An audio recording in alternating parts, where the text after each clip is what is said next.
Unrest में अगर गाड़ी चलाएंगे तो कभी भी कुछ भी हो सकता है, क्या कहेंगे? बिल्कुल, ये आपकी बात बिल्कुल सही है। हमारे पीछे जो है यात्रा करने वाले लोग हम पे विश्वास करके इस रेल में यात्रा करते हैं। आप किस पर करें?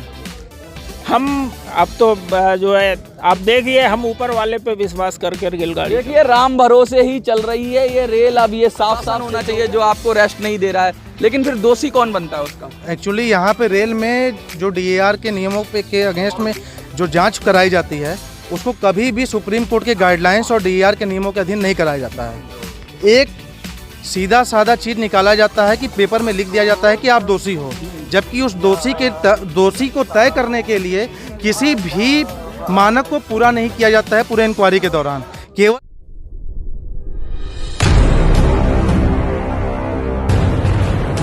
भारतीय रेल एक ऐसा नाम जो जेहन में आते ही ये ख्याल आता है कि शायद भारत की रीढ़ की हड्डी कोई है तो वो रेलवे है।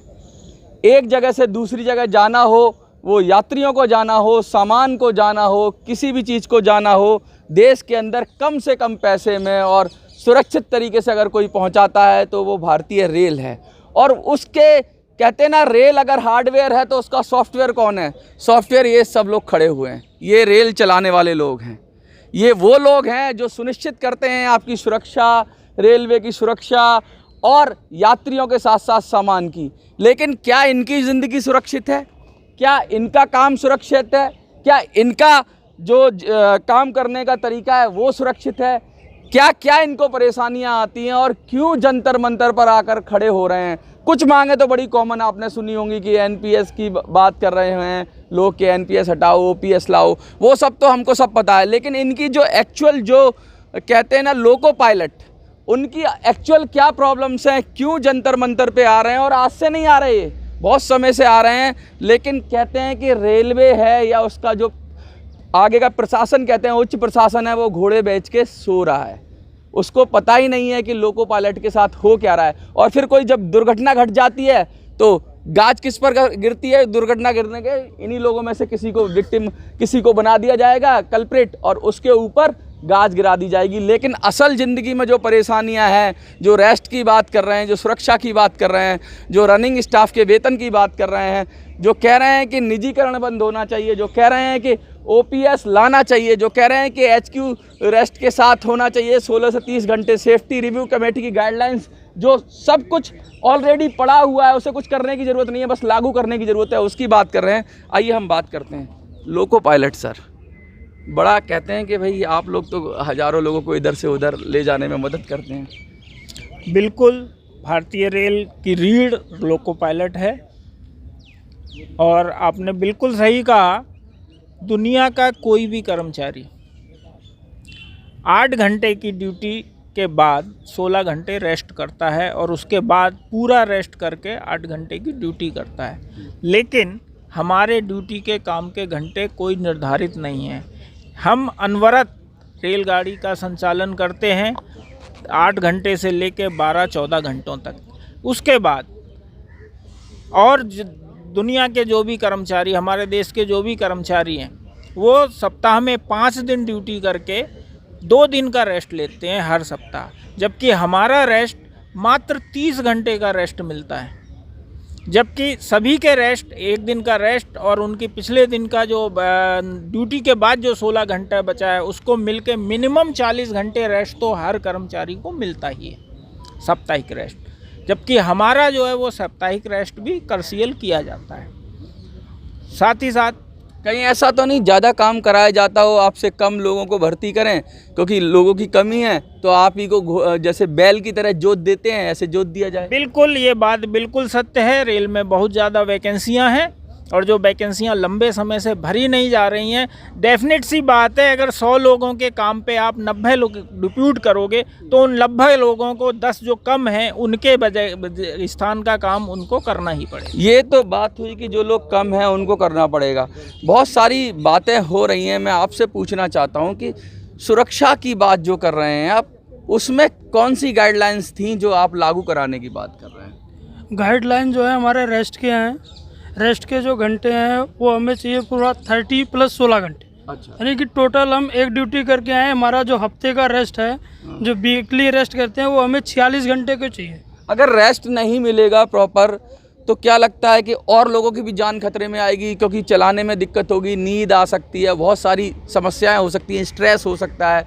डेफिनेटली ये बात सही है। अगर हमें रेस्ट प्रॉपर नहीं मिलता है, हाँ। एक सामान्य कर्मचारी, जैसा कि अभी पदम सिंह जी ने बताया है कि कोई भी कर्मचारी अगर शनिवार को अगर अपने ऑफिस से 18 बजे जाता है, उसके बाद वो सोमवार को आता है 10 बजे अपने ऑफिस में, लेकिन हमें रेस्ट के अपने वीकली रेस्ट की जब बात आती है, पहले तो उस रेस्ट को भी तोड़ा मरोड़ा जाता है और उसको भी कंप्रोमाइज़ किया जाता है कि आप आज नहीं कर लो, कल नहीं परसों लो। बार बार हमारे रेस्ट के साथ छेड़छाड़ किया जाता है। बात जब इसके बाद आती है, रेस्ट जैसे ही हम ऑफ ड्यूटी करते हैं उसके बाद हमें 30 घंटे का रेस्ट दे दिया जाता है। मेरा सीधे 10 से 16 घंटे का रेस्ट मेरा बाईपास कर दिया जा रहा है। ये कहीं ना कहीं हमारे पारिवारिक और सामाजिक दायित्वों का जो निर्वहन करना हो रहा है, वो आड़े हाथ आ रहा है। आज के दौर पे ये भी कहा जा रहा है प्रशासन के द्वारा कि आप घर में जा कर के सो जाओ। क्या हम कोई एक मशीन हो गए हैं?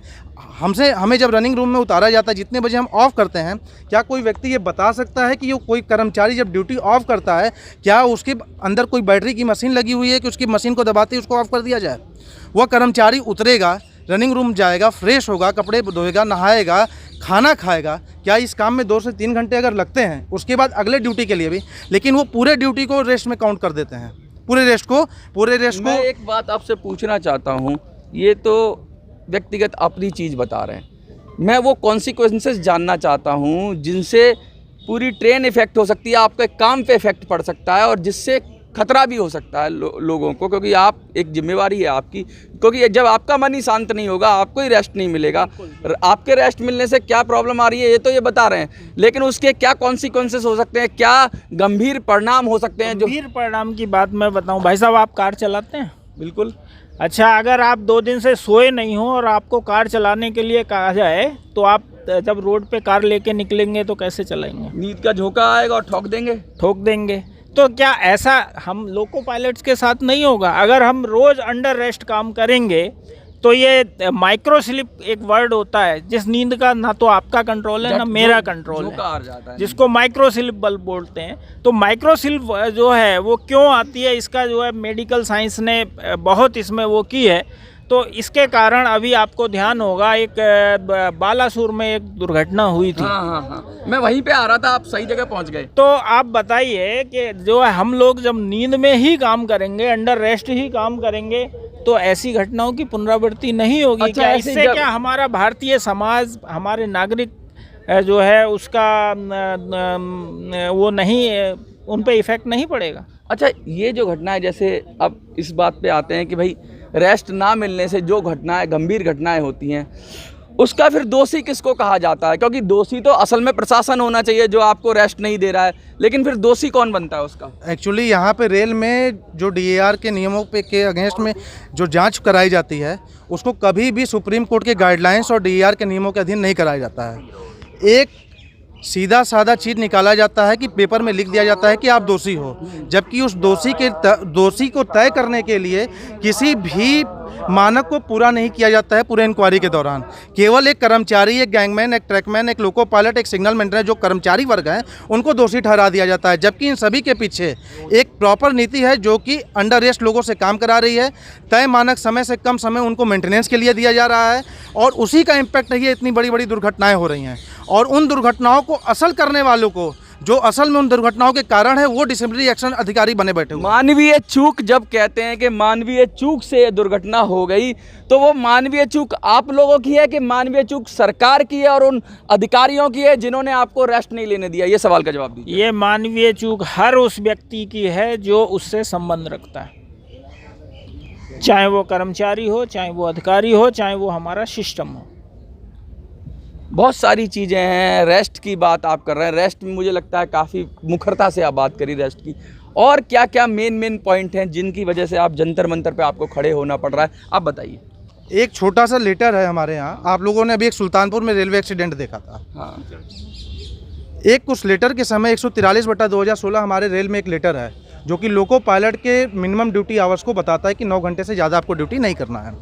उस लेटर में स्पष्ट कहा गया था कि अगर 9 घंटे से ज़्यादा अगर रेल को ड्यूटी कराना है तो एडमिनिस्ट्रेशन 9 घंटे समाप्ति के 2 घंटे पूर्व पहले सूचना देगा और प्रॉपर मैसेज देगा। उसके पीछे भी एक लेटर है 120/2016 जो कि यह अपने आप में बताता था कि वो कैसे सर्कमस्टेंस होंगे जिसमें वो आपसे अधिक ड्यूटी कराया जाएगा। जब इस एक्सीडेंट के सुल्तानपुर एक्सीडेंट हुई, उस एक्सीडेंट के बाद एसएजी इंक्वायरी ने अपने रिपोर्ट में लिखा कि आपको इस लेटर का पूर्णतः पालन कराना चाहिए।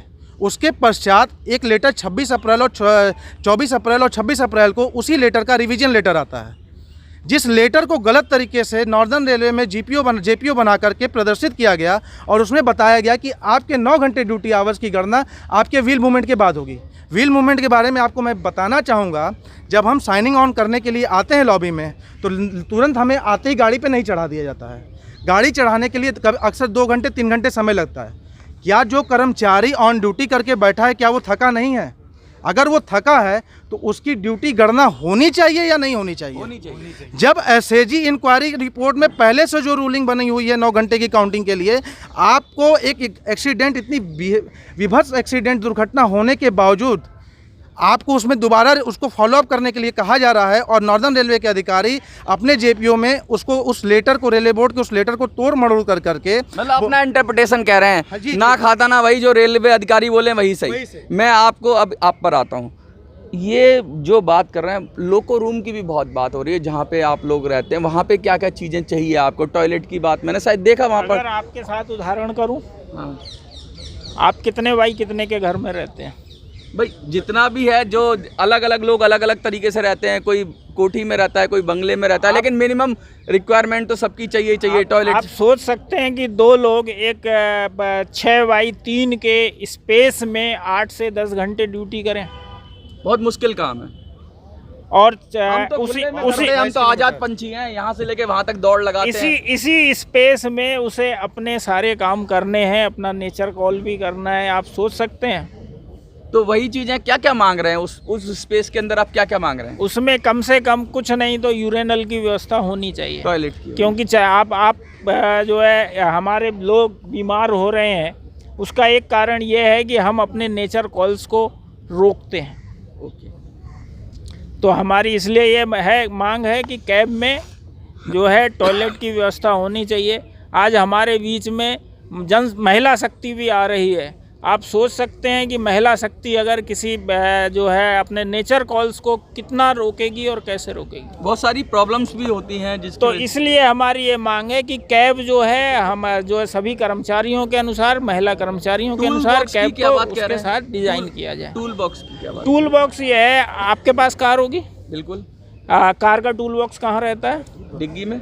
या फिर आप अपने घर से रोज जब निकलते हैं तो लेके जाते हैं? अच्छा, वहाँ रखने की जगह नहीं है, कहने का मतलब ये है आपके मतलब। तो आप सोचिए एक 2-4 लाख की कार में जो नैनो सबसे सस्ती कार है, उसका जो है ट्रबल शूटिंग के लिए जो उसमें चलते समय कोई ट्रबल आएगी तो उसके टूल उसी के अंतर्गत होते हैं।